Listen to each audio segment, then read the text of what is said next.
بنت الفنان كريم محمود عبد العزيز ظهرت في فيديو هي وبنت الفنان الكبير تامر حسني. هما الاتنين كانوا ظهروا في فيديو هما بيغنوا مع بعض. وده لان هما الاتنين اصدقاء بشكل كبير قوي، فعشان كده ظهروا مع بعض بيغنوا مع بعض.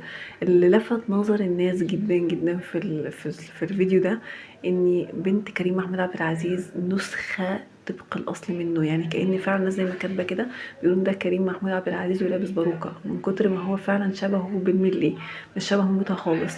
وتامر حسني بنت تامر حسني برضه ناس كتير جدا لفت نظرها ان هي شبه تامر حسني، فقعدوا يقولوا اللي بيغنوا دول يا جماعه كريم محمود عبد العزيز وتامر حسني، من كتر ما هم فعلا شبههم جدا.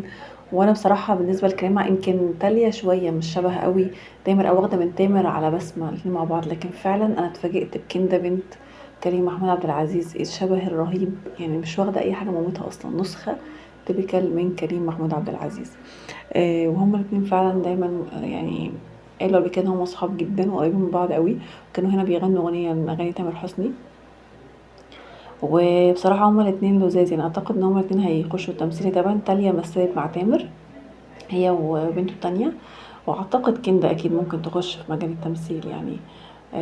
لا بصراحة لذيذ جدا، انا حبيتهم قوي والناس حبت الفيديو لذيذ كده وبسيط، بس فعلا عجبني قوي قوي.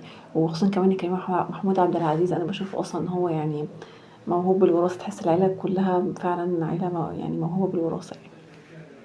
من اول الجد محمود عبد العزيز لعياله، حتى مش كريم بس، كمان اخوه انا بشوف ان هو عمل ليه كام دور كده، انا بصراحه شايفاه يعني تقمص فيهم الشخصيه قوي. المسلسل بتاع ايمان العاصي انا مش فاكره اسمه ايه، كان لسه قريب اخر مسلسل عملته ايمان العاصي.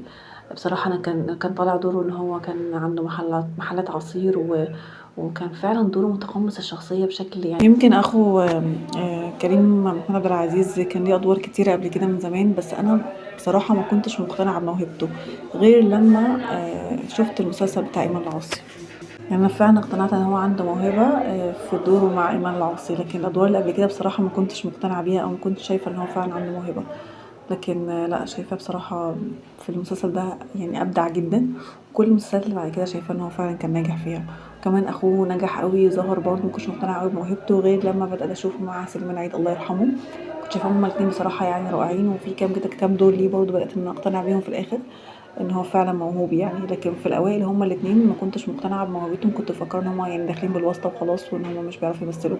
لكن لا، في حتت كده اوقات معينه لقيتهم ان هو فعلا نضجوا وتمثيلهم لا حلو قوي قوي فعلا ورائع.